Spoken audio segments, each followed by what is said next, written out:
हाथ और पैर जंजीर से बंधे रहे, 40 घंटे तक फ्लाइट में बैठे रहे, गिड़गिड़ाते रहे, लेकिन खाने के वक्त भी हथकड़ी नहीं खोली। इन 104 भारतीयों को सांस में सांस तब आई जब इन्हें लेकर यूएस मिलिट्री एयरक्राफ्ट पंजाब के अमृतसर के श्री गुरु रामदास जी एयरपोर्ट पर लैंड हुआ।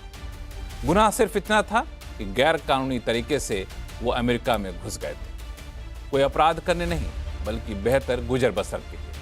कोई मजदूरी कर रहा था तो कोई ड्राइवर बना था, लेकिन गुनाह तो गुनाह है। लेकिन इस पूरी घटना ने सियासी बवाल मचा दिया है। संसद में विपक्षी दलों ने मोदी सरकार को घेरते हुए प्रदर्शन किया, तो अमेरिका की सड़कों पर ट्रंप के फैसले के खिलाफ लोगों ने प्रदर्शन किया। इन विरोध प्रदर्शन के पीछे राजनीतिक मंशा भले ही हो, लेकिन इस घटना ने कई सारे सवाल खड़े कर दिए। अवैध तौर पर घुसे लोगों को इस अमानवीय तरीके से वापस भेजना कितना सही है? अमानवीयता तो की गई, ऊपर से वीडियो बनाकर ढिंढोरा पीटने की जरूरत क्या है? इसके पीछे क्या मकसद है? और क्या इसमें वाकई भारत सरकार के हाथ बंधे हैं, या फिर कूटनीतिक तरीके से ऐसी घटनाओं को टाला जा सकता है? अगले हफ्ते प्रधानमंत्री जब मोदी ट्रंप के साथ मिलेंगे तो क्या ये मुद्दा उठाएंगे? ये सवाल इसलिए अहम है क्योंकि अभी तो सिर्फ 104 भारतीय आए हैं। एक अनुमान के मुताबिक करीब 18,000 भारतीय और भी वहां हैं जिनको वापस भेजा जाना है। इसलिए ये सारे सवाल काफ़ी महत्वपूर्ण है, जिसका जवाब जानने की कोशिश हम करेंगे अपने इस खास शो में। नमस्कार, मैं हूं लक्ष्मण रॉय और इस शो में जो हमारे साथ हिस्सा लेंगे विशेष मेहमान, उनसे आपका परिचय कराऊं। इससे पहले देखिए विशेष रिपोर्ट।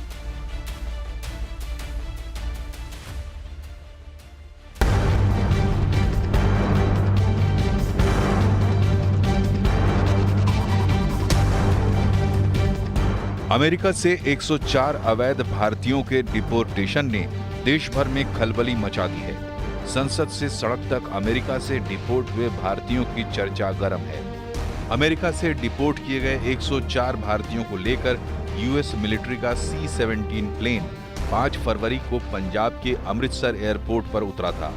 अमेरिकी border patrol chief Michael bank ने अपने एक्स हैंडल पर वीडियो शेयर किया, जिसमें भारतीयों के हाथों में हथकड़ी और पैरों में बेड़ियां साफ देखी जा सकती हैं। अमेरिका से लौटे हरियाणा के एक भारतीय ने इसकी पुष्टि की। उन्होंने ऐसा ट्रीट किया, हमें एक जंजीरें बांध गए, जैसे हाथों में जंजीरें और पैरों में जंजीरें। लेडीज, बच्चों जो 18 साल से हैं, 18 साल से ऊपर हैं, सबको जंजीरें बांध के। अमेरिका से डिपोर्ट हुए भारतीयों के साथ दुर्व्यवहार को लेकर संसद में जबरदस्त हंगामा देखने को मिला। विपक्षी सांसदों ने संसद परिसर में हाथों में हथकड़ी पहनकर विरोध प्रदर्शन किया और मोदी सरकार पर सवाल खड़े किए। मैं ये कहूँगी कि बहुत बातें की गई कि मोदी जी, ट्रंप जी बहुत अच्छे मित्र हैं, और मोदी जी ने ऐसे क्यों होने दिया? क्या हम अपना जहाज नहीं भेज सकते थे उनको लेने के लिए? इस तरह से क्या इंसानों के साथ बर्ताव किया जाता है कि उनको हथकड़ियाँ पहना के, बेड़ियाँ पहना के भेजा यहाँ पे? सवाल सिर्फ ये नहीं कि अमेरिका से हालात के मारे भारतीयों को दासों की तरह बेड़ियों में जकड़कर अमानवीय परिस्थितियों में भारत भेजा गया है। सोचिए आप, क्या सपना दिखाया जा रहा है कि भारत विश्व गुरु बनने जा रहा है, और जो विश्व गुरु बना रहे थे वो आज सब मौन हैं। बीजेपी का हर नेता बोलता है वो मोदी जी ने देश का नाम ऐसा कर दिया, विकसित भारत, क्या क्या सुपर पावर हो गया। ये भी क्या हो रहा है फिर? ये इस तरह से क्यों उनको एक बेइज्जती से, अनडिग्निफाइड तरीके से उनको लाया जा रहा है? विदेश मंत्री एस जयशंकर ने संसद में इस मुद्दे पर बयान दिया। उन्होंने कहा कि अमेरिका से डिपोर्टेशन की प्रक्रिया नई बात नहीं है। डिपोर्टेशन के दौरान भारतीयों के साथ दुर्व्यवहार को लेकर सरकार अमेरिका के संपर्क में है। The standard operating procedure for deportation by aircraft used by ICE that is effective from 2012. I repeat, that is effective from 2012 provides for the use of restraints. However, we have been informed by ICE that women and children are not restrained. We are, of course, engaging the US government to ensure that the returning deportees are not mistreated in any manner during the flight. At the same time, the House will appreciate that our focus should be on strong crackdown on the illegal migration industry. Donald Trump ने अपने चुनावी campaign में अवैध अप्रवासियों को America से बाहर निकालने का वादा किया था। 20 जनवरी को राष्ट्रपति बनते ही उन्होंने एक एग्जीक्यूटिव ऑर्डर साइन करके अवैध अप्रवासियों की एंट्री बैन कर दी थी। इसके बाद से ही अमेरिका से अवैध अप्रवासियों को वापस भेजने का सिलसिला जारी है। अभी तक भारत के अलावा ग्वाटेमाला, पेरू और होंडुरास में अवैध अप्रवासियों को वापस भेजा गया है। ट्रंप ने ये एक्शन ऐसे समय पर लिया है जब प्रधानमंत्री नरेंद्र मोदी अगले हफ्ते अमेरिका की 2 दिन की यात्रा पर जाने वाले हैं। वो 13 फरवरी को डोनाल्ड ट्रंप से मुलाकात करेंगे। सवाल ये है कि अमेरिका से जिस तरह से अवैध अप्रवासी भारतीयों को भारत लाया गया है, क्या वो सही है? इस पूरे घटनाक्रम को कैसे देखा जाए? और क्या ये पीएम मोदी और ट्रंप की मुलाकात से पहले भारत पर दबाव बनाने की कोशिश है?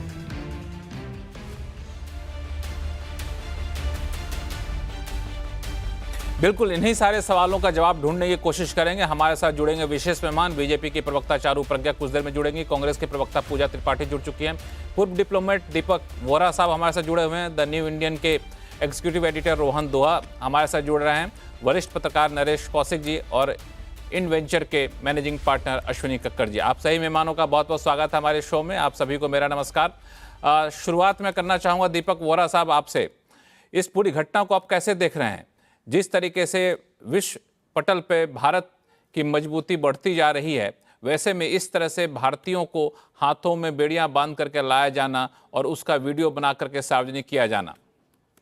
दीपक जी। हमारे अनुसार जब आप मौका देते हैं आपके शानदार चैनल पर शरीक होने का और बाकी जो विशेषज्ञ हैं सबकी मैं बात सुनूंगा। पहले 2 चीजें स्पष्ट कर देता हूं। अमेरिका में मैं पोस्टेड रहा हूं।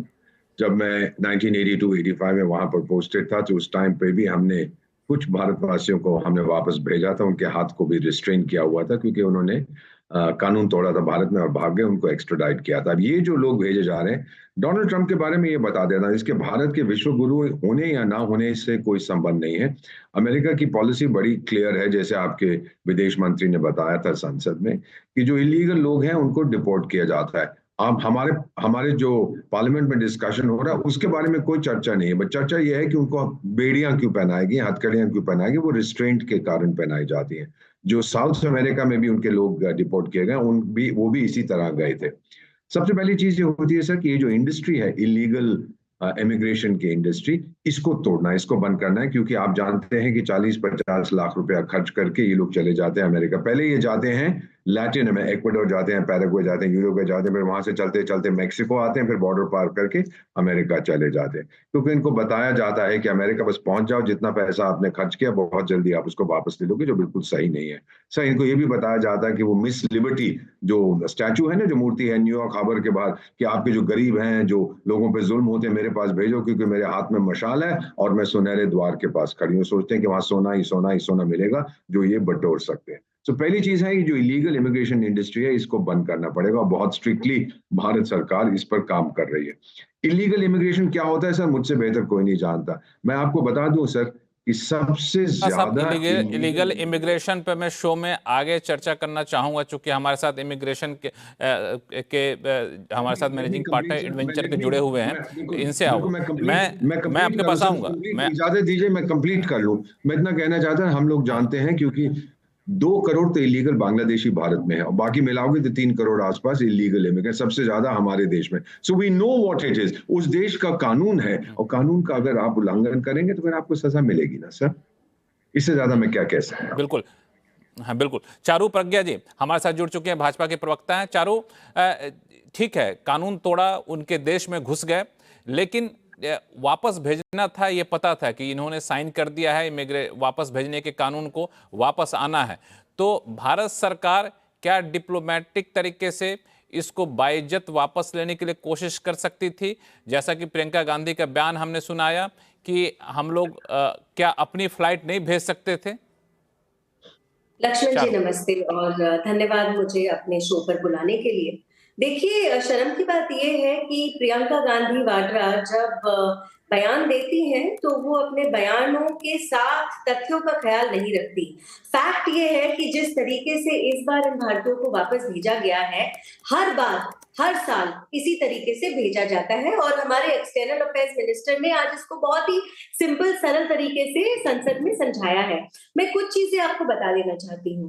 जो रूल है, पहली बात उसके हिसाब से जो विमान भेजा जाता है, जो एयरक्राफ्ट भेजा जाता है, वो इसी तरीके से होता है, इसमें कोई चेंज नहीं है। जो रिस्ट्रेनिंग पॉलिसी है, हैंडकफ्स लगाने की पॉलिसी है, इसमें भी कोई बदलाव नहीं है। हर साल इसी तरीके से लोग वापस भेजे जाते हैं और हर देश में, ये केवल भारत की बात नहीं है, जिस भी देश के इलीगल घुसपैठियां यूएस में जाते हैं, ये इसी तरीके से वापस भेजे जाते हैं। महिलाओं को और बच्चों को हथकड़ी नहीं लगाई जाती।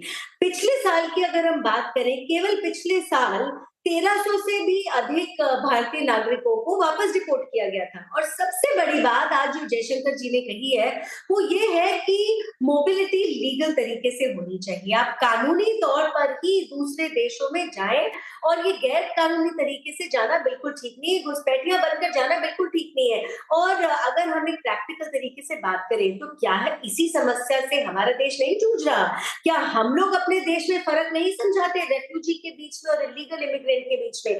क्या हम अपने देश में ये नहीं कहते कि अगर आप भारत के नागरिक बनना चाहते हैं, यहाँ रहना चाहते हैं, तो आपके कागज पूरे होने चाहिए, आपका वीजा आपके हाथ में होना चाहिए, रेजिडेंसी होनी चाहिए। तो यूएस ने भी यही काम किया है। जयशंकर जी ने आंकड़े भी दिए हैं, 2009 से लेकर 2025 तक के सारे आंकड़े उन्होंने हमको दिए हैं। और अगर हम इसकी गिनती करना चाहें तो मैंने आपको जैसा बताया, पिछले साल 1300 से भी अधिक आए हैं, 23 में 670 आए थे, 860 22 में आए थे, 805 21 में आए थे, करीब 2000 2020 में आए थे। तो ये प्रक्रिया लगातार चलती चली जा रही है। लेकिन शर्म की बात यह है कि ऑपोजिशन को केवल इसमें वल्चर पॉलिटिक्स करनी है, गिद्ध की तरह मंडराते हैं, नॉर्मल प्रोसीजर्स पे भी उनको झपट्टा मारना है और देश की बदनामी करने की कोशिश करनी है। यूएस का जो ये रूल है, जो ये लॉ है, वो केवल भारत के लिए नहीं है, वो पूरे विश्व के लिए है और उसी का पालन किया गया है। पूजा त्रिपाठी, ये यूएस का लॉ है, सिर्फ भारत के लिए नहीं, पूरे देश दुनिया के लिए, हर देश के साथ इसी कानून का पालन किया जाता है, फिर इस पे विपक्ष की राजनीति क्यों? देखिए लक्ष्मण जी, अभी चारू जी कह रही थी हर बार ऐसे होता है, तो क्या वो एक तस्वीर, एक वीडियो यूएस द्वारा जारी, भारत द्वारा जारी कहीं से भी दिखा दे कि लोगों को मिलिट्री एयरक्राफ्ट में हाथों में बेड़ियां, पैरों में बेड़ियां, ये सब पहना के भेजा गया था? वो इलीगल इमिग्रेंट है, आपको उन्हें देश से निकालना है, वो अवैध तरीके से घुसे थे, आप निकालिए। पर बेकदरी और अपमान क्यों? मानवाधिकार भी बिना किसी अपराध के आपको बेड़ियां पहनाने की इजाजत नहीं देता है। प्रत्यक्षदर्शी जो प्लेन में बैठे थे वो ये स्टेटमेंट दे रहे हैं कि 40 घंटे से उन्हें टॉयलेट यूज नहीं किया गया था। वो जितने लोग आए हैं उसमें 19 महिलाएं भी थी। और जयशंकर जी ने आज फ्लोर ऑफ द हाउस में ये कहा है कि बच्चों को रेस्ट्रेन नहीं किया गया था। आप इससे पहले भी आए हैं, कभी 900 का आंकड़ा दिया गया, कभी 600 का आंकड़ा दिया, कभी 700 का आंकड़ा दिया गया, पर इस बेकदरी और इस अपमान से नहीं आए थे।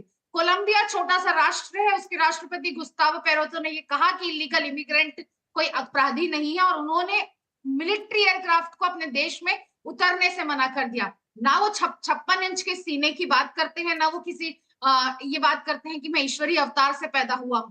उन्होंने मिलिट्री एयरक्राफ्ट से मना कर दिया और उन्होंने एक सिविलियन एयरक्राफ्ट भेज के उन लोगों को वापस लाया। वो इकोनॉमी जो हमारे से काफी पीछे, हम तीसरी बड़ी इकोनॉमी का दावा करते हैं, 39वें नंबर पर है, वो तक अपने भारतीयों की, अपने लोगों की गरिमा के लिए स्टैंड ले रहे हैं। मार्टिन लूथर किंग ने कहा था, लक्ष्मण जी, मैं यहाँ सबको बताना चाहूंगी कि कानून दो प्रकार के होते हैं। एक होता है जो मानवीय गरिमा का ध्यान रखता है और दूसरा होता है जो तार तार करता है। इस देश की सरकार का ये जिम्मेदारी थी या यह दायित्व था कि उनकी मानवीय गरिमा को, और वो किस लिए गए हैं। आज जब 4.5 लाख 2013 में 4.5 लाख इलीगल इमिग्रेंट थे, ये मिनिस्ट्री ऑफ एक्सटर्नल अफेयर्स की वेब डेटा है, मेरा डेटा नहीं है, और आज ये 7.5 लाख हो चुके हैं। अगर हम US customs and border patrol की डेटा की बात करें तो 1227 थे 2013 में, जो अब पिछले साल तक 96,000, तकरीबन 96,000 की वृद्धि हुई है। ये क्यों हो रही है? क्यों छोड़ रहे हैं देश, जब देश में अच्छे दिन आ चुके हैं, जब देश में इतने आर्थिक अपॉर्चुनिटीज है, ये क्यों छोड़ रहे हैं?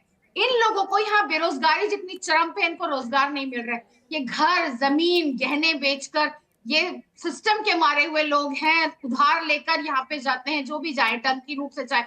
मैं उनका साथ नहीं दे रही हूँ, वो अवैध है, उन्हें बाहर निकालिए। पर अपने लोगों की, ये है तो इंडियन पासपोर्ट होल्डर्स ही ना, अपने लोगों की गरिमा का, अपने लोगों की सम्मान का बेसिक ध्यान रखना। आप याद करिए मनमोहन सिंह के टाइम पे एक डिप्लोमेट के साथ घरा हुआ था। अभी एक आपके यहाँ डिप्लोमेट कह रहे थे कि इससे पहले भी जब रेस्ट्रेन ऑर्डर किया गया था तो उन लोगों को किया गया था जिनको एक्स्ट्राडीट किया गया था किसी अपराध के लिए। अभी तक मैंने किसी को इस तरीके से हथगड़ी वथगड़ी सुनना नहीं था।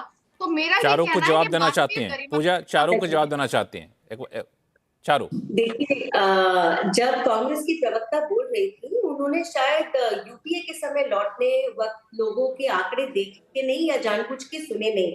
मैं उनसे पूछना चाहूंगी, जब एक देश का एक कानून होता है और उस कानून के तहत चाहे हथकड़ी लगाई जाए या उनको वापस भेजा जाए, तो क्या आप उस कानून के खिलाफ खड़ी हो जाएंगी? दूसरा सवाल मेरा आपसे ये है कि जब एक मिलिट्री एयरक्राफ्ट में ही भेजना उस देश की प्रक्रिया है और यूपीए के समय भी मिलिट्री एयरक्राफ्ट में वापस आए हैं, आप ये भूल जाती है मैडम। मैं आपको एक साल के आंकड़े और नंबर बता सकती हूँ, इस बात पर आप ध्यान नहीं देती है। तीसरी बात, देखिए, एक नेक्सस टाइप का हमारे देश में बहुत लंबे समय तक क्रिएट किया गया था, जहाँ एजेंट्स मदद करते थे लोगों की इलीगल तरीके से इस देश से बाहर निकल के किसी और देश में जाके बसने के लिए, जहां पर वो इनह्यूमन तरीके से रहते हैं। तो तब तो आपको ह्यूमन राइट्स, मानव अधिकार की याद नहीं आती थी, तब तो आपको लगता है कि ठीक है निकल जाइए। इस देश की जो बद से बदतर हालत यूपीए रेजिम में हो गई थी, जिसको हम ब्रेन ड्रेन कहते थे, जिसको हम वेल्थ ड्रेन कहते थे, जब हम ये कहते थे कि आपको R&D में काम करना है या आपको टेक्नोलॉजी में काम करना है तो सिलिकॉन वैली जाइए, अमेरिका जाइए, इस देश में स्कोप नहीं है, आप उस समय को बहुत कन्वीनियंटली भूल जाती हैं। चारू, हम लोग बातचीत करेंगे, हमारे कि पास इस सेगमेंट के अलग ही एक्सपर्ट हमारे साथ हैं, इस पे मैं शो में बातचीत करूंगा आगे चल के। पूजा त्रिपाठी, आपके पास भी आऊंगा मैं इसका जवाब लेने के लिए, आप इशारा कर रहे हैं बोलने के लिए, लेकिन पहले 3 विशेष मेहमान हमारे साथ जुड़े हैं, उनसे मैं पहला रिएक्शन ले लेता हूं। नरेश कौशिक जी, आप तो कई देशों में आप देख चुके हैं, वहां के कानून, वहां के तौर तरीके, ठीक है, देश का अपना कानून होता है, उस कानून का पालन करना ठीक है, लेकिन जब डिप्लोमेटिक रिलेशन की बात आती है तो कई बार होता है कि उस कानून के जो ग्रे एरिया है, फिर कानून में कुछ ऐसा रास्ता है जिससे हम इस तरह की घटनाओं से बच करके डिप्लोमेटिक रिलेशन बेहतर हैं तो हम ज्यादा बेहतर तरीके से डिपोर्टेशन कर सकते थे। ये नहीं भूलना चाहिए कि अमेरिका में हालात कुछ भिन्न है। वहां पर अलग तरह की सरकार है, अलग तरह के नेता वहां सत्ता में आए हैं। डोनाल्ड ट्रंप ये कर रहे हैं, वो अपने देश के लोगों को ये संकेत देना चाहते हैं कि वो अवैध आप्रवास के घोर विरोधी हैं और ऐसे किसी भी अपराधी जिन्हें वो मानते हैं इलीगल इमिग्रेंट्स, उनको वो देश से बाहर निकालेंगे। ये उनका चुनाव घोषणा पत्र था, उससे पहले भी उन्होंने कहा, और ये उन्होंने ये जो पहला ही उन्होंने जो एग्जीक्यूटिव ऑर्डर पास किया था उसमें उन्होंने ये किया था, उन्होंने इमरजेंसी लगाई थी जिसमें यह है कि वो मिलिट्री के तरीके से मिलिट्री को इस्तेमाल करके इलीगल इमिग्रेंट्स को अपने देश से वापस भेज सकते हैं और वो भेज रहे हैं। और भारत में ये हुआ है और ये हो सकता है, मुझे इसकी जानकारी नहीं है कि भारत सरकार ने किस तरह से अमेरिकी सरकार को किस तरह का उन्होंने ऑफर दिया था या नहीं कि वो हम अपने आप अपने विमान भेजकर वो मंगा सकते हैं कि नहीं, लेकिन अगर उन्हें ऑफर किया भी होगा ना तो ये बहुत जरूरी नहीं है कि अमेरिका कि आज का जो इस समय जो सरकार है, जो वहां जो प्रशासन है, वो इसको भारत की बात को मान ही लेता। तो हमें ये भारत में राजनीति हो रही है इस पर, और राजनीति करने का वहां लोगों को अधिकार है, लेकिन ये भी हमें भूलना नहीं चाहिए कि ये हालात अलग तरह के, ये नॉर्मल डिप्लोमेसी नहीं है। ट्रंप नॉर्मल डिप्लोमेसी में विश्वास नहीं करते हैं। बिल्कुल, यहाँ पे रोहन दुआ जी, ट्रंप नॉर्मल डिप्लोमेसी में विश्वास नहीं करते हैं, लेकिन जब हम लोग ट्रंप और मोदी के बेहतर रिश्ते की बात कर रहे होते हैं, भारत अमेरिका के बीच बेहतर रिश्ते की बात कर रहे होते हैं, हमने देखा टैरिफ लगाया सारे देशों पे, लेकिन भारत अभी भी अछूता रह गया, तो कम से कम इतनी डिप्लोमेसी में हम लोग कटसी तो एक्सपेक्ट कर सकते हैं, अपेक्षा रख सकते हैं कि चलो भाई भारत सरकार से बात कर लें कि आपके इतने लोग हैं, इनको भेजना है मुझे, तो या तो भारत सरकार खुद पहल करे कि नहीं मैं अपनी फ्लाइट भेजता हूँ, वहाँ से ले आएँ, या कम से कम मिलिट्री एयरक्राफ्ट को यूज़ करना कंपल्सन नहीं है। जो मैं उसके यूएस के कानून को पढ़ रहा था, मिलिट्री एयरक्राफ्ट भी यूज़ कर सकते हैं, पहले से कमर्शियल एयरक्राफ्ट को भी यूज़ किया गया है।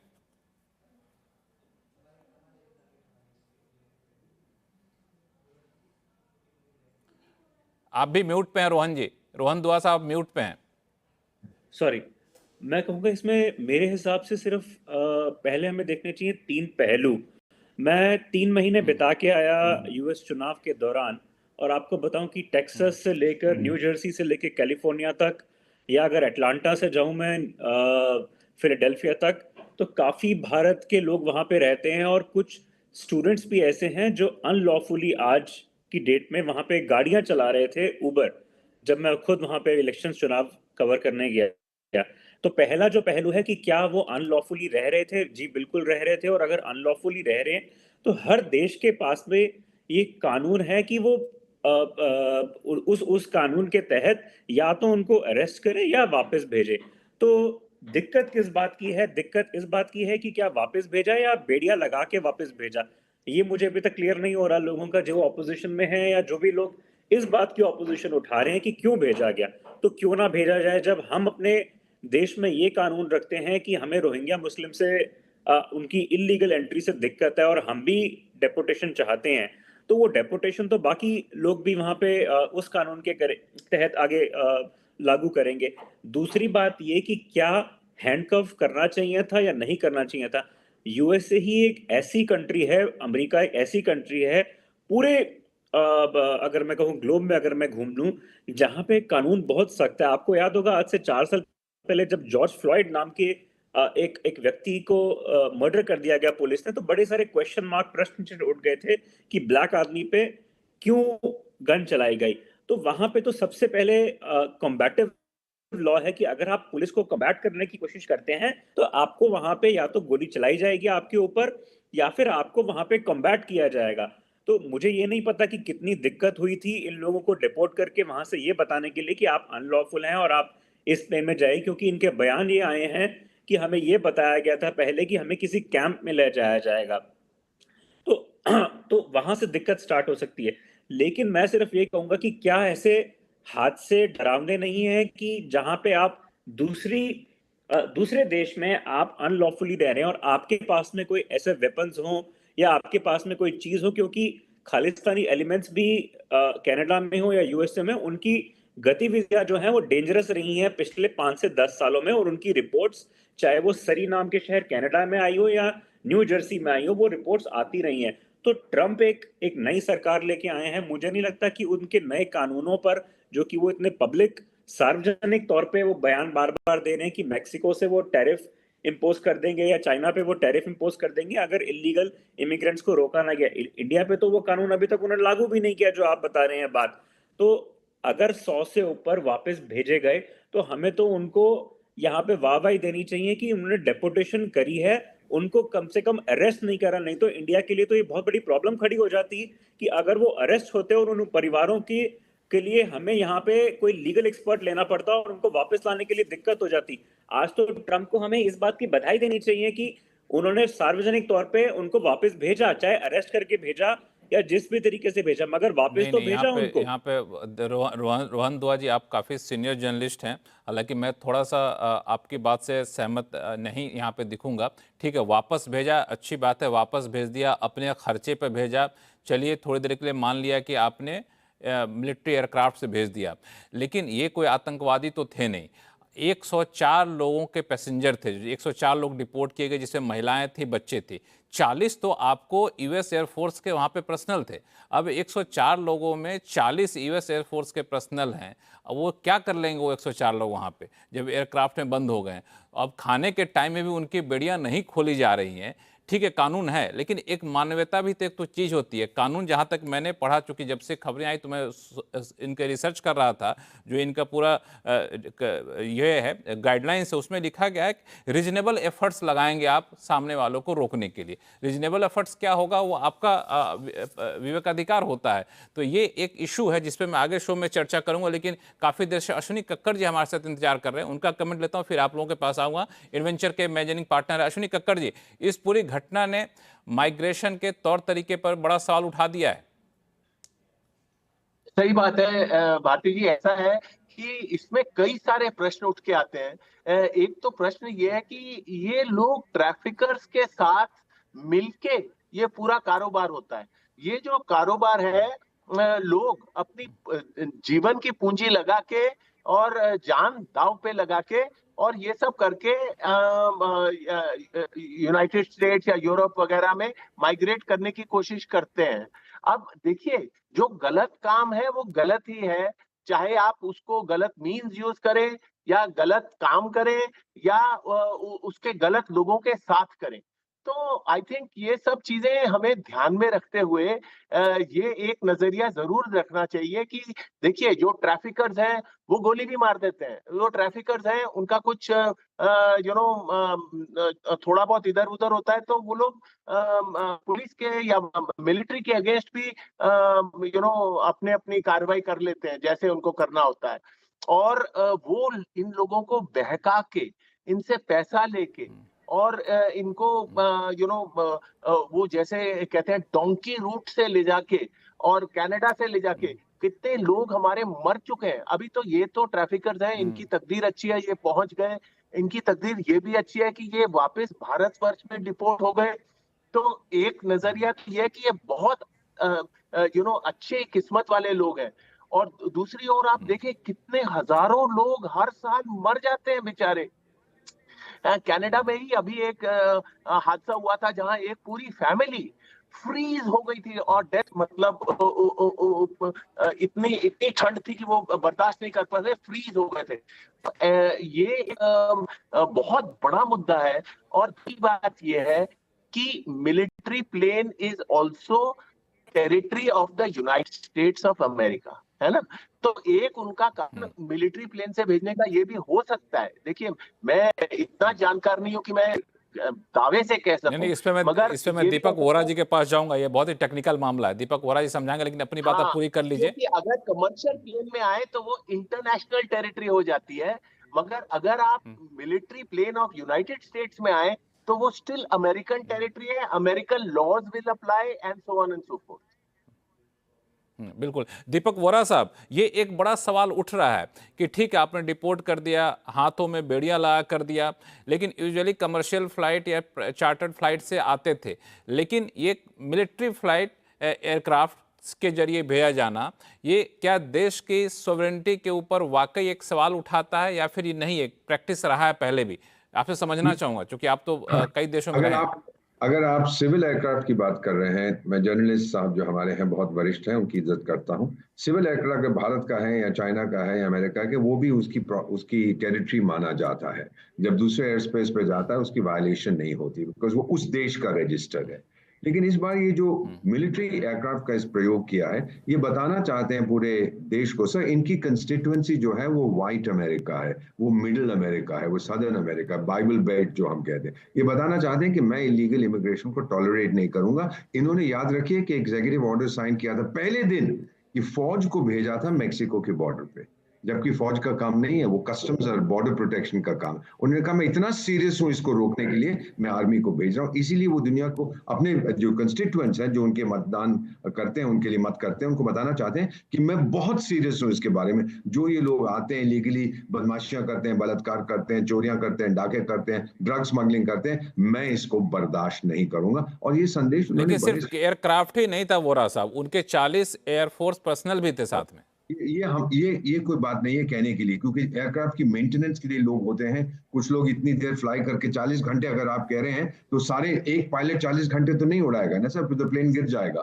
तो 2 या 3 क्रू होते हैं, रेस्ट करते हैं, वापस जाइए, बड़ा नॉर्मल है सर। जब हमारे प्रधानमंत्री, अब मैं ज्यादा नहीं कहूंगा क्योंकि बहुत से लोग देख रहे हैं, जब भी वो एयर इंडिया 1 में जाते हैं तो सिर्फ एक क्रू नहीं होता सर, अगर दूर जा रहे हो एक्स्ट्रा क्रू होता है, रेस्ट करना है, लिमिट होता है, आप इतने घंटे उड़ सकते हैं, एटसेट्रा एटसेट्रा। क्योंकि बड़ी बात नहीं है कि 40 उसमें थे। और फाइनली बेसिक चीज ये है कि हम कह रहे हैं कि उनको हथकड़ी क्यों लगाएगी, बेड़ियां क्यों लगाएगी, वो लगाएंगे, उनका कानून है। डोनाल्ड ट्रंप दिखाना चाहते हैं कि I am tough on immigration, जो पॉलिसीज मेरी हैं, जो मैंने ऐलान किया था। फाइनली मैं एक चीज बता दूं सर, आपको याद होगा, शायद जर्नलिस्ट साहब जो हमारे हैं उनको याद होगा, 2015 या 16 की न्यू ईयर्स ईव जर्मनी का एक शहर है, उसका नाम है कोलोन। वहां पर सीरियन, इराकी और मोरक्कन मुस्लिम इमिग्रेंट्स, और जब वो न्यू ईयर ईव हो रही थी तो ये जर्मन औरतें अपना वो कपड़े पहन के बियर पी रही थी एटसेट्रा। 1600 औरतों के साथ 1200 जर्मन औरतों के साथ बदसलूकी हुई थी और डोनाल्ड ट्रंप ने उस वक्त कहा था, देखिए जब आप ये इमिग्रेंट्स को लाते हैं अनकंट्रोल्ड क्या होता है। सो उसकी मानसिकता बड़ी क्लियर है, I am not going to tolerate this. अब उससे आगे क्या वो करेगा, कर रहा है, अच्छा कर रहा है, नहीं अपने देश के लिए जो उसने वादा किया था वो कर रहा है और हमें स्वीकार करना पड़ेगा सर। बिल्कुल। चारू प्रज्ञा, इस घटना ने सरकार को एक और बड़ा मौका दे दिया है या फिर एक बड़ा आधार दे दिया है कि अब भारत सरकार भी ऐसे जो अवैध तरीके से भारत में घुस आए हैं उनको तुरंत बाहर निकाल करे, क्योंकि अब अंतर्राष्ट्रीय प्लेटफॉर्म पे एस्टेब्लिश हो गया कि हम निकालेंगे तो कोई हमारी आलोचना करेगा नहीं। तो क्या वो उम्मीद करें कि इसके बाद जो हम लोग अवैध रूप से आए हुए हैं, बांग्लादेशी की बात करें, दूसरे घुसपैठिए की बात करें, उस तरफ और सख्ती से पेश आएंगे जैसे यूएस आया है? बिल्कुल लक्ष्मण जी, देखिए कुछ मामलों में बहुत ज्यादा सख्ती रखना आवश्यक है और हम बार बार ये कहते हैं कि हमारे देश में भी एक नेक्सस है। केवल एक नेक्सस इस वजह से नहीं है कि किसको आप अवैध तरीके से विदेश भेजेंगे, यहाँ पर एक नेक्सस ऐसा भी है जो अवैध तरीके से हमारे देश में घुसते हैं, उनको कैसे आप नकली डॉक्यूमेंटेशन दे सकते हैं। तो कई बार ऐसा हुआ है, कुछ लोग कोलकाता में, रिसेंटली कुछ दिल्ली में, देश के कोने कोने में ऐसे लोग पकड़े गए हैं जो नकली आधार कार्ड, नकली वोटर ID कार्ड, 10वीं 12वीं की मार्कशीट करवाने का काम करते हैं और इनको पकड़ा गया है। एक बहुत हैवी इनके ऊपर क्रैकडाउन अभी रिसेंटली हुआ है और ये जारी रहेगा। दिल्ली चुनाव के समय भी जब हम इलीगल सेटलमेंट्स की बात कर रहे हैं यहाँ पर, वो इसी वजह से है। देखिए, लेकिन आपके शो के माध्यम से मैं ऑपोजिशन पॉलिटिकल पार्टी से एक रिक्वेस्ट करना चाहती हूँ, वो ये है कि आप अपनी वोट बैंक पॉलिटिक्स के लिए जो इलीगली हमारे देश में घुसते हैं उन लोगों का साथ देना बंद करिए। वो क्राइम को बढ़ावा देते हैं।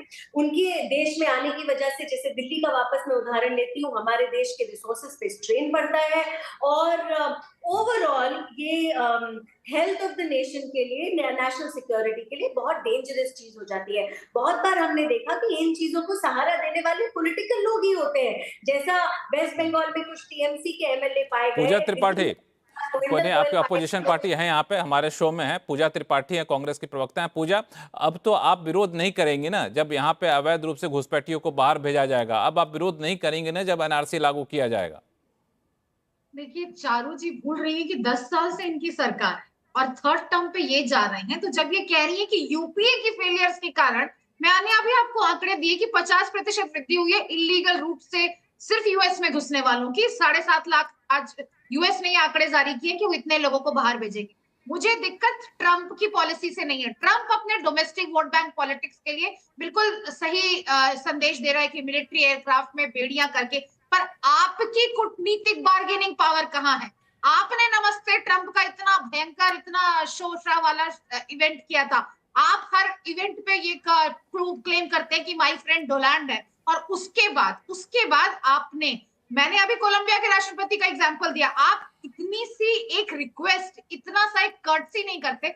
आपने अभी लक्ष्मण जी ने आपने बताया कि मिलिट्री एयरक्राफ्ट भेजना जरूरी नहीं है। ट्रंप तो अपनी पावर दिखाएगा, पर आपकी कूटनीतिक पावर कहाँ है? इसके पहले ना मिलिट्री एयरक्राफ्ट ना बेड़ियों में, अदर देन अगर वो कोई अपराधी नहीं है और वो कोई आतंकवादी नहीं है, इसमें मैं ट्रंप को खुश होने का, और चारू जी जब कहती है कि नेशनल सिक्योरिटी का मामला हो सकता है, ये लोग वो हैं जो अच्छे जीवन और अच्छे रोजगार और अच्छी अपॉर्चुनिटी के लिए इस देश से तंग आके छोड़े थे। ये नेशनल सिक्योरिटी का मामला नहीं है। अगर आप ये कहते हैं कि यहाँ के लोगों को भी भेजेंगे और यहाँ पे नेशनल सिक्योरिटी के इलीगल इमिग्रेंट दूसरे देशों से आ रहे हैं, तो ये आपके गृह मंत्रालय की विफलता है आज जो ये इतना बढ़ रहा है।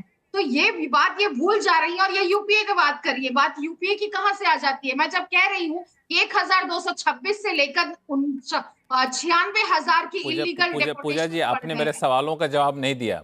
आपने मेरा सवाल यह है कि अब अगर मोदी सरकार अवैध घुसपैठियों को बाहर भेजती है तो क्या आप लोग विरोध नहीं करेंगे? पर मेरा ये कहना है कि किसी भी व्यक्ति के साथ मानवीय गरिमा के साथ खिलवाड़ ना हो, मेरा बस यही कहना है। मानवीय गरिमा के साथ, ठीक है, ठीक है, समझ गया, आपकी बात को समझ गया। रोहन दुआ जी, अब यहाँ पे मैं आपसे ये समझना चाहूँगा, चूंकि अभी भी बहुत सारे लोग हैं जो वहाँ पे रह रहे हैं, 18,000 के आंकड़े निकलकर सामने आ रहे हैं, तो यहाँ पे भारत सरकार के पास क्या कोई डिप्लोमेटिक ऑप्शन बचता है क्या कि अब कहते ठीक है आपने भेज दिया, लेकिन थोड़ा सा इसमें नरमी दिखाइए हम, ताकि ये हमारे यहाँ डोमेस्टिक पॉलिटिक्स में परेशानी हो रही है? बिल्कुल लक्ष्मण जी, मुझे लगता है कि शायद ये ट्रंप ने संकेत दे दिए थे कि इस तरीके से भेजे जाएंगे। इसीलिए मुझे लगता है कि पिछले हफ्ते अगर आपको याद हो तो प्रधानमंत्री और ट्रंप का एक वार्तालाप भी हुआ, आपस में फ़ोन पे कॉन्वर्सेशन भी हुई और संकेत ये भी आए कि कहीं न कहीं प्रधानमंत्री शायद फरवरी में ही अमेरिका का दौरा कर सकते हैं और व्हाइट हाउस में भी जा सकते हैं। लेकिन मुद्दा ये नहीं है कि क्या ट्रंप और प्रधानमंत्री में क्या बातें रहेंगी और कहीं न कहीं ट्रेड के बारे में रहेंगी, इम्पोर्ट ड्यूटीज़ पे रहेंगी बातें, क्योंकि पिछले 5 से 6 सालों में अमेरिका और इंडिया ने बहुत सारे ट्रेड करे हैं, चाहे वो सिक्योरिटी ड्रोन्स को लेके हो या कोविड के दौरान में एचसीएल को लेके हो, काफ़ी सारी चीज़ें हाइड्रोक्लोरिन को लेके हो। वो चीज़ें, मुद्दे हमेशा ट्रंप और प्रधानमंत्री के बीच में संवाद खुला रहा है। लेकिन बात ये है कि अगले आने वाले लोगों को किस तरीके से भेजा जाएगा, क्योंकि जब मैं आपसे पिछली बारी बात कर रहा था अभी 10 मिनट पहले, तो आपने ये बोला कि आप पूरी तरह से शायद मेरे से इस बात से सहमत नहीं है कि भेजा कैसे जाना चाहिए था। लेकिन ये भी बता दूं कि कहीं ना कहीं जो मन में हर देश के खौफ होता है वो ये भी होगा कि इंडियन एयरफोर्स का अगर जहाज, हमने चाहे यूक्रेन में अपने लोगों को वापस बुलाया हो, तो ये भी बता दूं कि जब हमारे जहाज गए थे तो सिर्फ इंडियन एयरलाइंस के, एयर इंडिया के जहाज नहीं गए थे, इंडियन एयरफोर्स के जहाज भी गए थे उनको लेने के लिए। यहाँ से हरक्यूल्स एयरक्राफ्ट भी गया था, तो भारत ने भी अपनी सेना के ही विमान यूज करे थे उनको लाने के लिए। क्वेश्चन मार्क सिर्फ यही आता है कि क्या वो बेड़ियां होनी चाहिए थी या नहीं होनी चाहिए थी, और क्यों उनको अरेस्ट किया गया। अब वो तो उनके एंटीसीडेंट्स पे पता लग सकता है, लेकिन अगले आने वाले दिनों में मुझे लगता है ये जरूर डिसॉल्व हो सकता है कि मेथड ऑफ ट्रांसपोर्टिंग, आप किस तरीके से उनको वापस भेजते हैं, क्या उनके बैकग्राउंड एंटीसीडेंट्स चेक किए जाएंगे कि क्या सचमुच वो किसी आतंकवादी गतिविधियों में पार्टिसिपेट कर रहे थे कुछ ऐसे लोग, या कोई और उन पे बैकग्राउंड चेक हुआ था जिसके कारण सिर्फ ये 100 से ज्यादा को भेजा गया। लेकिन जब इतने सारे लोग भेजे जाएंगे, डेफिनेटली बैकग्राउंड वेरिफिकेशन जरूर होनी चाहिए और इंडिया को डिप्लोमेटिक चैनल उस वेरिफिकेशन पे चेक करना चाहिए। बिल्कुल। चारू, आप कुछ कहना चाह रहे हैं? मैं बहुत जल्दी से, क्योंकि बार बार हथकड़ियों के ऊपर डिस्कशन हो रहा है, मैं एक बात स्पष्ट रूप से बताना चाहती हूँ जो जयशंकर जी ने आज संसद में भी कहा। ये जो रिस्ट्रेनिंग ऑर्डर है या हथकड़ियां लगाने का जो एक तरीका था भेजते वक्त इन सब लोगों को, ये 2012 से है, ये आज कोई नया नहीं हुआ है। 2012 में से लेकर आज तक ये रिस्ट्रेनिंग ऑर्डर जारी है। तो जो आज हल्ला मचाया जा रहा है, जिस तरीके से नेगेटिव पॉलिटिक्स करी जा रही है, बहुत ही सिंपल प्रोसीजर के ऊपर, और ये सिंपल प्रोसीजर है, यहाँ पर बहुत ज्यादा वो हल्ला मचाने की इसीलिए जरूरत नहीं है कि अगर आप इलीगल तरीके से, बिल्कुल 2012 की पॉलिसी है और बिल्कुल प्रोसीजर है।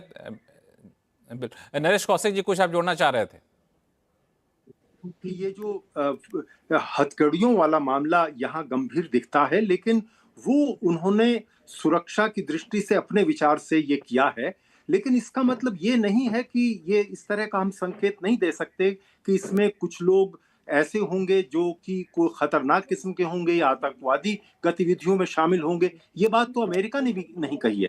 मतलब इसमें ज्यादातर लोग तो ऐसे हैं जो अपना हित करने के लिए, अपना आर्थिक हित करने के लिए, अपने परिवार का हित करने के लिए विदेश जाते हैं और वहां पर जो रोजगार ढूंढते हैं। तो हमें जो सबसे जो जरूरी सवाल है वो ये है कि हमें अपने गिरेबान में झांकना होगा कि क्यों भारत से इतनी बड़ी संख्या में लोग विदेश जा रहे हैं काम की तलाश में। हमें यहाँ पर रोजगार क्यों नहीं मिलते हैं, यहाँ पर वो सुविधाएं क्यों नहीं है। इसलिए ये बहुत जरूरी है कि हमें वहां वो करने की जरूरत है। मतलब हम आप बिल्कुल, और ये इसलिए भी जरूरी है कौशिक जी, हाँ नरेश कौशिक जी, ये बात इसलिए आपकी बात को मैं अप्रिशिएट किया ज़्यादा जोर दे करके, क्योंकि आप देखिए आंकड़ों को, तो जो लोग डिपोर्ट किए गए हैं वो उन राज्यों से आ रहे हैं जो राज्य बाकी राज्यों के मुकाबले थोड़े से सुखी संपन्न माने जाते हैं। उन राज्यों से लोग जा रहे हैं, यहाँ पे पंजाब से जा रहे हैं, गुजरात से जा रहे हैं, ऐसे राज्य जा रहे हैं जो मतलब इंडिया के बाकी राज्यों के मुकाबले सुखी संपन्न होते हैं। लेकिन कैसे इनको रोका जाए, ऐसे व्यवस्था हम भारत में क्यों नहीं कर सकते, इस पर हम चर्चा करेंगे। वोरा साहब हैं, पूजा त्रिपाठी हैं, चारू प्रज्ञा, बाकी मेहमान आप लोगों से बातचीत करूंगा मैं। लेकिन फिलहाल एक छोटा सा ब्रेक का वक्त हो गया, ब्रेक के बाद आता हूँ। वोरा साहब, आप ही के पास सबसे पहले आऊँगा।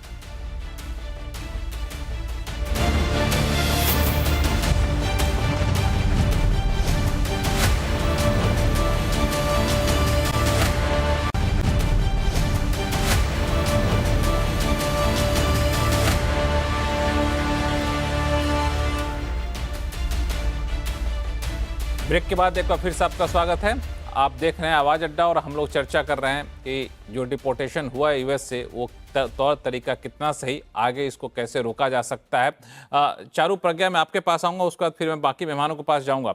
जो लोग गए हैं और जो लोग वापस आए हैं उनको देखें तो लोग बड़े सुखी संपन्न राज्यों से होकर के आते हैं। तो सवाल उठता है कि जब इन राज्यों से हालत इतनी खराब है कि लोग वहाँ जा रहे हैं तो बाकी की स्थिति क्या होगी। तो ऐसे लोगों को बाहर जाने से रोकने के लिए घर में क्या कोई ऐसी व्यवस्था की जा सकती है, ऐसे मौके पैदा किए जा सकते हैं कि वो लोग छोड़ छाड़ के ना जाएं यहाँ से इस तरीके से जान की बाजी लगा करके। देखिए लक्ष्मण जी, पहले तो मैं एक चीज बहुत स्पष्ट रूप से कहना चाहती हूँ। कुछ हमारे देश में इस तरीके की बहुत लंबे समय तक प्रथा चली है कि जो विदेशी है वो बेहतर है। हर चीज के लिए ये प्रथा चलती है कि जो विदेशी है वो बेहतर है। अपने बच्चों को पहले अंग्रेजी सिखाइए, विदेश में जाकर नौकरी करेंगे तो बेहतर जिंदगी जिएंगे। इसको बदलने के लिए एक जादू की छड़ी नहीं घुमाई जाती है, सरकार को काम करना होता है। और हमारी सरकार इस समय काम कर कर हर दिन धरती पर जो स्थिति है हर भारतीय नागरिक की वो बदलती जा रही है। आप ये देखिए कि हर पैरामीटर पर आज भारत बेहतर है। जो नौकरियों की बात करते हैं वो ईपीएफओ का पहले डेटा देखते हैं, उसके बाद कोई और बात करे। जो आज बाहर जाकर किसी और स्टार्टअप में काम करने की बात करते हैं वो आज ये समझे कि आज हमारा देश स्टार्टअप नेशंस में लीड करने लगा है। हाँ, लेकिन जो आज कमी निकालते हैं उनको ये जरूर याद रखना होगा कि 70 साल में जो काम होना चाहिए था वो हमने 10 साल में करने की कोशिश करी है और आगे आने वाले समय में करेंगे। हम बड़े एम्स लेकर चल रहे हैं और भारत विकसित बनेगा। लेकिन जब तक हम उस मुकाम तक पहुंच नहीं जाते, इन सारी चीजों के ऊपर राजनीति करना और बेफजूल की बातें करना बिल्कुल भी हेल्दी नहीं है। हमारी डेमोक्रेसी के लिए, हमारे देश के लिए ये चीजें हेल्दी नहीं है।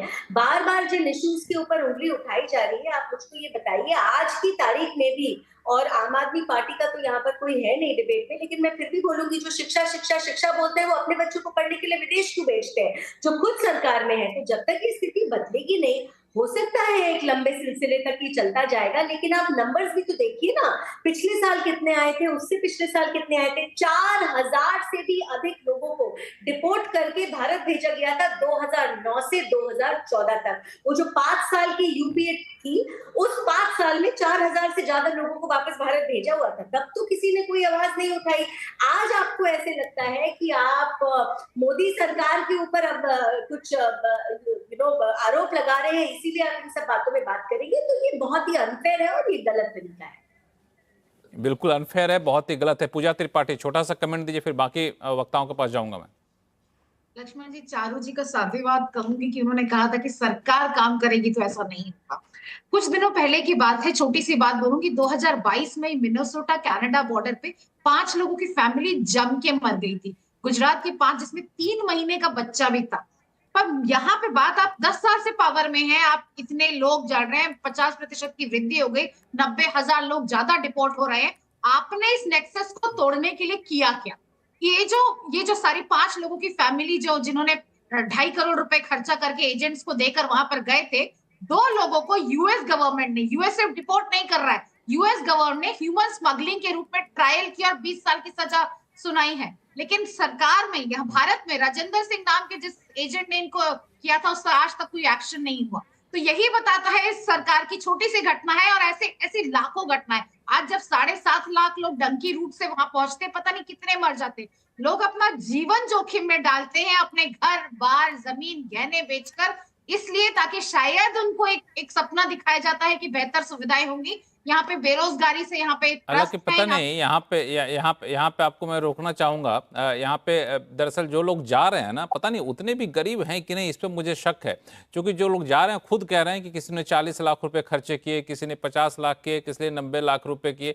इतने खर्च करके जा रहे हैं। अगर उतने खर्च कर दिए होते भारत में तो छोटा मोटा अच्छा खासा बिजनेस शुरू कर दिए। तो रोहन दुआ जी। नहीं, बिल्कुल लक्ष्मण जी, ये एक बड़ा अहम सवाल है कि क्या उस पैसे में आप अपना भारत में बिजनेस शुरू कर सकते हैं। हाल ही में मैंने एक वहाँ के घर का वीडियो देखा जो बड़ा वायरल हुआ। हालांकि मैं खुद 3 महीने अभी यूएस में था, अमेरिका में इलेक्शंस कवर करते हैं, लेकिन वो वीडियो जब वायरल हुआ तो लोगों ने बयान दिए कि इस 2 करोड़ की रकम में तो आप इंडिया में एक मकान तक नहीं बना सकते जब तक कि आप जगह जगह पे घूस का पैसा ना दें। चाहे वो बम्बई हो, कर्नाटका हो, बैंगलोर हो सकता है कुछ कुछ बात ये सही भी हो, लेकिन बात आज ये है कि जब विवेक रामास्वामी जैसे लोग हों, कैश पटेल जैसे लोग हों, इतनी बड़ी एडमिनिस्ट्रेशन में वहां पे ट्रम्प के साथ में, तो क्या ये रूल्स बदले जाने चाहिए कि किस तरीके से लोग यहाँ से आते हैं? तो उस पे ट्रम्प ने बड़ा वाजिब बयान भी दिया कि उनको H1B से या इलॉन मस्क को, जो कि उनके बड़े करीबी मित्र हैं, अब कोई दिक्कत नहीं है। वो तो चाहते हैं कि ब्रेन ड्रेन भी हो दूसरे देशों से, तो उनके पास में टैलेंट जरूर आए। इसी का नाम उन्होंने डोजे करके बनाया कि वो अपनी सरकार से लोगों को हटा रहे हैं और दूसरे देशों से, खुद Elon Musk Africa, south Africa से आए हैं, तो वो चाहते हैं कि ऐसे लोग तो और टैलेंटेड लोग वहां पे आए। लेकिन प्रश्न वहां पे खड़ा होता है कि जब जिन प्रदेशों से ये ब्रेन ड्रेन हो रहा है, जिन प्रदेशों से ये लोग जा रहे हैं, क्या वो इसलिए जा रहे हैं अपने 50 लाख या 1 करोड़ संपत्ति लगा के कि वो वहां पे जाके उनकी सुविधाएं ले सकें, या वो सिर्फ इसलिए जा रहे हैं कि वो कंफर्ट जो है वो वहां पे ज्यादा आसानी से मिल सकता है भारत की तुलना में? तो मुझे लगता है कि कहीं ना कहीं ये बात जो कंफर्ट वाली है और कन्वीनियंस की है, इस बात पे मैं जरूर यूएस को कहूंगा कि वो वहां पे बहुत डेवलपमेंट जो है वो बहुत आगे है भारत से, और वहां तक पहुंचने के लिए, क्योंकि भारत में पॉपुलेशन है और अपने उनके हमारे यहाँ पे मुद्दे हैं, उन चीजों को स्ट्रगल करते हुए एक अट्रैक्शन जरूर रहती है। लेकिन अट्रैक्शन जरूरत है, लेकिन ठीक है, उस अट्रैक्शन में जाइए आप तो तरीके से जाइए, वैध तरीके से जाइए। ऐसे आप जाएंगे तो ये वाकई, भले ही हम लोग अभी आलोचना कर रहे हैं भारतीय होने के नाते, हम लोग को अच्छा नहीं लगा कि भारतीयों को हाथ में बेड़ियां लेके आ गए, लेकिन ठीक है, वहाँ कानून का उल्लंघन करेंगे। आपको अच्छी जगह लगे तो अवैध तरीके से तो घुसेंगे नहीं। अश्विनी कक्कड़ साहब, इसको कैसे मैनेज किया जा सकता है? ये एक बड़ी समस्या, आपने पहले ही बताया था पिछले बार जब आपके पास आया, तो समस्या तो वाकई गंभीर है। रोकने का क्या तरीका है? हाँ, वही आपसे बोलना चाहता था कि आज हम बात कर रहे हैं बेड़ियों की, तो बेड़ियां उन लोगों को लगनी चाहिए जो इन लोगों को भेजते हैं, जो इन लोगों को उत्सुक करते हैं, जो इन लोगों को इन लोगों से 50 लाख, 1 करोड़, 2 करोड़ रुपया लेते हैं, और वो फिर कोलैबोरेट करते हैं चोर उचक्कों से, ट्रैफिकर से। एंड ये पूरा कोलैबोरेशन एक बहुत ही बड़ा नेक्सस है, और ये बहुत ही बड़ा अवैध नेक्सस है, जिसको हमें तोड़ना होगा, और हमें एक अभियान भी चलाना होगा। पहले तो जो ये एजेंट्स हैं उनको राउंड अप करना पड़ेगा, बिकॉज ये जो 104 लोग आए हैं और जो हर साल लोग आते हैं, उनसे इंफॉर्मेशन निकाल के कि आप किस एजेंट के थ्रू गए थे, उसने आपसे क्या कहा था, तो ये सब सवाल पूछ के और वो एजेंट्स को ट्रैक किया जाना चाहिए। दूसरी चीज कि हमें अर्जेंटली ऐसी एजुकेशनल कैंपेन चलानी चाहिए कि इन सब के डेंजर्स क्या है। आपकी जिंदगी जा सकती है, आपका पैसा जा सकता है, आपकी जीवन भर की कमाई खत्म हो सकती है, और आप वापस डिपोर्ट हो सकते हैं। ये सब चीजें समझाई जानी चाहिए, और जो अंडरलाइन रीजन है, जो अंडरलाइन कॉजेज है, economic causes, social tension, employment shortages, agricultural crisis कभी कभी आ जाते हैं हमारे मुल्क में, सबकी तरफ हमारा ध्यान थोड़ा सा ज्यादा जाए तो हम लोग ऐसी चीजों को प्रिवेंट भी कर सकते हैं, और वही रूल्स अप्लाई होते हैं। देखिए, जब दूसरे लोग हमारे मुल्क में आते हैं तो हमें भी आपत्ति होती है, तो अगर हमारे लोग दूसरे मुल्कों में जा रहे हैं तो ये पूरा एक ग्लोबल सिस्टम है, और इसका पूरा कहीं ना कहीं निकलेगा, और हमें अपने को प्रोटेक्ट करना चाहिए, और उनको बेड़ियां लगानी चाहिए जो इस सब को मतलब बिल्कुल, बहुत बड़ी बात आपने कही, और असली निदान वही है। नरेश कौशिक जी, ये एक बहुत ही वैलिड पॉइंट है। ठीक है, जो लोग गए अवैध तरीके से, अब आएंगे, उनको डिपोर्ट किया जा रहा है, जैसे भी किया जा रहा है। अब डिप्लोमेटिक तरीके से इसको थोड़ा सा आसान बनाया जा सकता है, लेकिन जो समस्या की जड़ है कि जो लोग जा रहे हैं आखिर जा कैसे रहे हैं, कौन उनको भेज रहा है, वो बिल्कुल लोगों ने जब बयान दिया वो तो साफ हो रहा है, उस पर नकेल लगाया जाए तो ज्यादा इफेक्टिव होगा।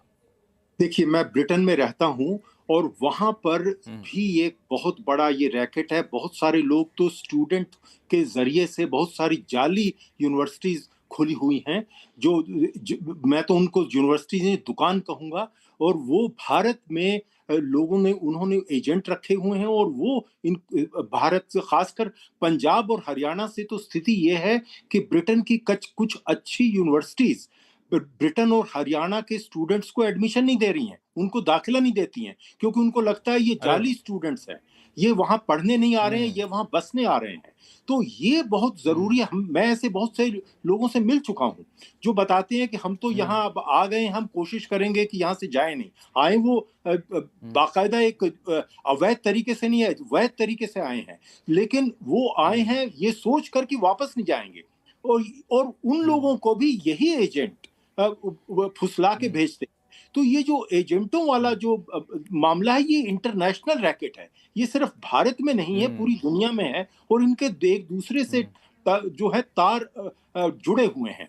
और ये ट्रंप ने तो ये बहुत, देखिए ट्रंप का जो तरीका है शौक एंड औ वाला है, एकदम वो ऐसा चौंकाने वाला कृत्य करते हैं जिससे दुनिया में तो उसकी चर्चा हो ही, वहां भारत वहां पर भी, अपने देश में भी उसकी खासी चर्चा हो और उसमें उनकी सराहना हो, जो उनका जो वोट बैंक है।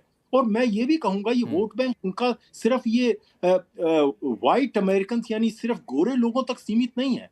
हमारे जैसे भी बहुत सारे जो अश्वेत लोग हैं, जो हमारे जैसे ब्राउन हैं या काले हैं या दूसरे देशों से आए हुए वहां बसे हुए हैं, वो भी इस तरह के जो कदम है जो ट्रंप एडमिनिस्ट्रेशन ब्रिटेन में अमेरिका में अपना रहा है या यहाँ ब्रिटेन में जो हो रहा है, वहां भी सरकार उसी तरह से सख्ती बरत रही है। बल्कि ट्रंप एक तरह से पूरी दुनिया के ये जो देश है इनको संकेत दे रहे हैं। वो अमीर देशों को तो ये संकेत दे रहे हैं कि देखिए जैसा हम कर रहे हैं वैसा आप भी कर सकते हैं, आप भी इनको खदेड़िए जो इलीगल इमिग्रेंट्स हैं। और जो जिन देशों से ये आ रहे हैं उनको ये कह रहे हैं कि देखिए आप समझ लीजिए हम यहाँ पर इनको रखने वाले नहीं हैं, तो आप मत आइए, अगर आएंगे तो आप पछताएंगे। वो उन जो ये गिरोह हैं जो इन लोगों को भेजते हैं, उनको भी ये एक तरह का संकेत दे रहे हैं कि देखिए आप इनसे पैसे ले रहे हैं, इनके पैसे डूबेंगे और इनको हम वापस भेजेंगे। तो मैं समझता हूं कि इसलिए जो मैंने पहले अंक में ये बात उठाई थी कि हमें मूल सवाल पर का हमें जवाब ढूंढना होगा कि क्यों भारत से लोग जा रहे हैं। तो हमें भारत में ही इस तरह की सुविधाएं करनी होगी कि लोग भारत से ना जाएं। अगर हम विकसित भारत का सपना देख रहे हैं तो हमें ये अपने ही देश में झांकना होगा, वहां रोजगार देखने होंगे। और मैं समझता हूं इसमें सिर्फ सेंट्रल गवर्नमेंट की बात नहीं है, ये स्टेट गवर्नमेंट जो उसमें हर पार्टी के लोग शामिल हैं, उन लोगों को अपने यहाँ ये जागरूक करने की जरूरत है कि आप यहाँ से नहीं जाइए और हम आपके लिए यहीं पर जो है बंदोबस्त करते हैं, आप अपना इंतजाम कर रहे हैं। बिल्कुल, ये आपने सही कहा। ट्रंप के इस व्यवहार के जरिए, इस कदम के जरिए एक बड़ी बहस छिड़ गई है और ये बहस जो है एक मौका देता है हर सरकार के लिए और भारत सरकार के लिए भी। भारत सरकार के जो अलग अलग राज्य हैं, बजाय इस बात पे पॉलिटिक्स करने की कि प्लेन अब पंजाब में क्यों उतरा, हरियाणा में क्यों नहीं उतरा, गुजरात में क्यों नहीं उतरा, बजाय इसके कि इस बात पर ध्यान दें कि इस रैकेट को तोड़ा जाए और जो बाहर जाने के लिए उत्सुक दिखते हैं उनको बताया जाए कि बाहर वाली दुनिया छोड़ो, हमारे यहाँ भी बहुत सारे मौके हैं। तो शायद इसका एक स्थायी निदान ढूंढा जा सकता है। आप सभी मेहमानों का बहुत बहुत शुक्रिया हमारे शो में जुड़ने के लिए। और आवाज़ अड्डा में फिलहाल इतना ही। देखते रहिए CNBC आवाज़। नमस्कार।